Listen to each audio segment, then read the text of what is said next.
Magandang araw po, welcome po sa aking channel, Love9 TV. Patalasasan po, meron po ba kayong mga properties na napapabayaan or non-performing assets? Plan nyo ibenta, pero wala kayong oras sa pagbenta nito. Kung ito'y pagkakatiwala nyo po sa amin, tawag lang po kayo sa aking numero, usap po tayo, gawin ko po ng video for free. Yes, libre po, wala po kayong babayaran. Tutulungan pa namin kayong mabenta ang inyong property. Kami na po bala sa marketing, sa boosting or paid ads. Even sa tripping, hindi na po kayo mapapagod sa pag-entertain ng mga buyers. Kami na po bala sa lahat. Tawag lang po kayo. Nandito po tayo ngayon sa Tagaytay kung saan meron po tayong bagong video presentation, isang residential property na may lot area na 300 square meters. Ito po'y titulado, buhay po ang may-ari, kaya wala po kayong maging problema sa documentation o sa transfer ng title. Napakatahimik po ng lugar, sariwang hangin, at malamig po ang klima. Ito po'y nasa mataas na lugar. Ang estimated elevation above sea level ay 1,900 feet. Nasa loob po ito ng isang exclusive subdivision. Meron pong clubhouse at amenities, gaya ng swimming pool, function hall, basketball court, at marami po pong iba. Sa ngayon po, hindi natin mapasok yun gawa ng meron silang event. Tungkol naman po sa seguridad dito sa loob ng subdivision, meron pong 24 hours security.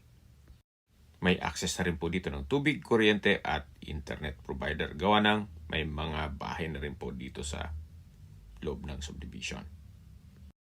Malapad po ang daan, two-way cemented road. Ito pong property ay mayroon pong mountain view. At mula naman po dito, matatanaw natin yung mga condominium sa kabilang side ng Tagaytay. Napaganda po.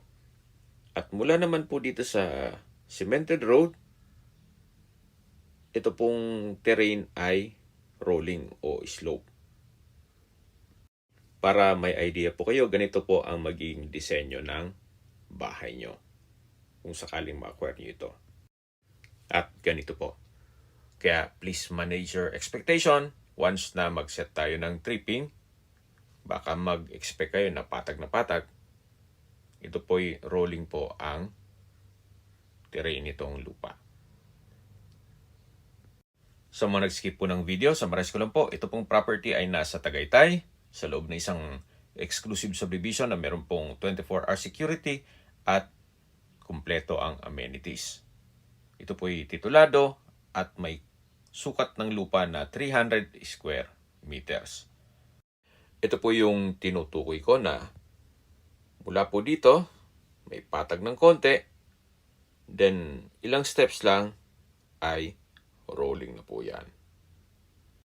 At pag natabasan naman po, matatanaw nyo naman ang mountain view, pati dun sa mataas na lugar ng Tagaytay. Habang pinagmamasin nyo po ito, pag-usapan na natin ang distance, location, at travel time. Mula po sa Picnic Grove, ang distance is 1.9 kilometers at ang travel time is 4 minutes. Mula naman po sa Ina ng Laging Saklolo Church, ang distance is 980 meters at ang travel time is 2 minutes. Mula naman po sa Tagaytay Rotonda, ang distance is 7 kilometers at ang travel time is 9 minutes. Sa Tagaytay Rotonda po ay kumpleto na rin gaya ng malls, hotels, restaurants, banks, schools, church at hospital. Yan po yung lagi kong binabagit sa aking video na dapat nyo i-consider sa paghanap ng property, yung meron pong malapit na hospital. Hindi ko naman po sinasabing sakitin kayo. Yan naman po ay for emergency purpose lang naman. Mula naman po sa Calac Silang Interchange, ang distance is 22 kilometers at ang travel time is 20 minutes. Ang Calax po ay connecting South Luzon Expressway, Skyway, all the way to North Luzon Expressway at ibang parte ng Metro Manila.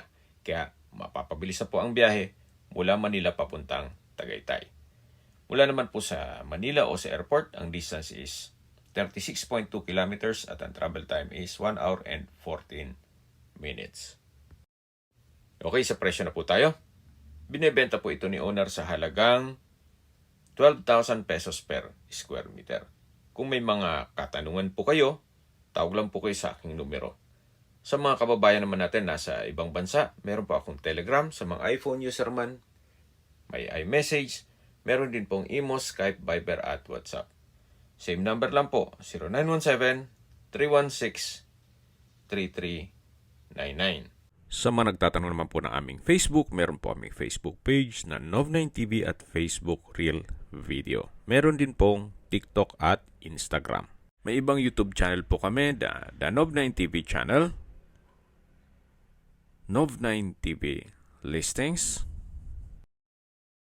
Nov9TV On The Spot, Nov9TV Updates, at Nov9TV House Rental.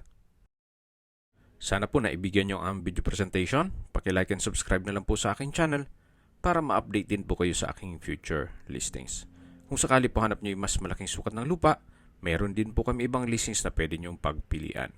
Huwag po kayong mag-atubiling tumawag sa amin.